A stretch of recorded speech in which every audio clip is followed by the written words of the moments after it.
My brothers and sisters, each of us, as members of God's family, is on an incredible journey of faith. And today we are privileged to see 2 points on Peter's journey. Now, when it comes to traveling from one place to another, I'm going to confess to you, I am geographically challenged. I get lost a lot. And before GPS, I made countless side trips along the way, often wondering if and when I would reach my destination. But when we look at the life of Peter, we see how God can lead us from uncertainty to confidence in living for Jesus. In today's gospel and in the first reading, there's this beautifully inspiring movement of Peter from one who questions to one who proclaims Jesus to others. Peter's transformation through God's grace and his saying yes to God is what is offered to each one of us during this year's Lenten season. So where are we on the journey? Are we the experienced travelers, or are we new to the trail? We, like me, many times lost somewhere on a side road. Are we like Peter, who says, we have given up everything and followed you, Lord, and wondering what we need to do? Where's our family as a whole? Are we focused together on making it to heaven? And are we helping one another to grow in holiness? And what do we look to guide us and to help us when we get lost? As I mentioned, in my many times of getting lost, my family and friends always could tell when I was lost, even when I didn't say a word, because suddenly I'd turn the car radio off. Many of you have maybe done that too, and we do it so that we can focus on the landmarks to help orient us.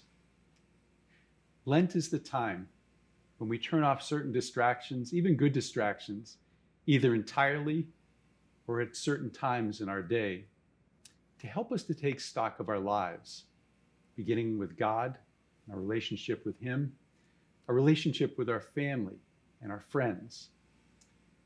Many times, whether in a chapel, the back porch, or in the quiet of our homes, it's when we turn off those distractions that we realize that we need to go to confession. It's in that quiet that it becomes very clear to us, I need to go to confession. In quiet with God, in prayer, it's when we read and reflect on His Word that we discover what we need to be forgiven for, so that we can remove whatever is holding us back from going where Jesus wants to lead us. For some, it is a literal place, like Father Willie and Father Pinto, who are traveling to Bangladesh and India. For others, it is the call to the priesthood, or religious life, or married life. And for others, it is a deepening of trust in God and how He is calling us to proclaim His word through acts of charity and mercy and teaching, beginning in our homes and then going outward. Yesterday, Father Leo pointed out that Jesus looked at the rich young man with love, just as He looks at each one of us. And no matter where you find yourselves today, it is the love of God and the belief that with God, all things are possible. That's what propelled Peter.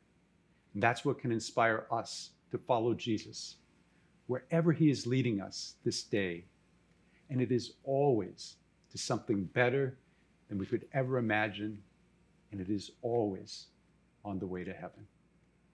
May God bless you all as we give thanks to God for drawing us here today to this Mass, and let it strengthen us in our faith like St. Peter.